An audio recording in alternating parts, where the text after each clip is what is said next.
আগের যুগে বাবা মারা যদি জুতা দিয়েও ফিটাতো, সন্তান কখনো মাটি থেকে চোখ তুলে তাকায় নাই। আর এখন একটা থেকে দুইটা কথা হলেই সন্তান রাগ করে খাবার বন্ধ করে দিচ্ছে, ঘর থেকে বের হয়ে যাচ্ছে, আবার অতিমাত্রায় আবেগী হয়ে অনেকে সুইসাইড পর্যন্ত করে ফেলতেছে।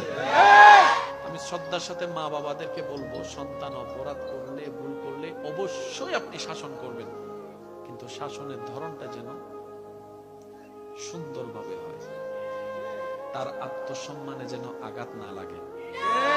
আত্মীয় স্বজনের সামনে তাকে তুলনা দিয়ে বিবেচনা করেন না, তাকে তার সম্মানটা দিন। আপনার সন্তান যতই খারাপ হোক আপনি বিচার করবেন, এমন কোন কথা বলবেন না, এমন কোন রাস্তা করবেন না যেন বাহিরের মানুষ এসে আপনার সন্তানকে তানা দেয়, আপনার সন্তানকে ইনসাল্ট করে, আপনার সন্তানকে আন্ডার এস্টিমেট করে। এই সুযোগ দিয়েন না।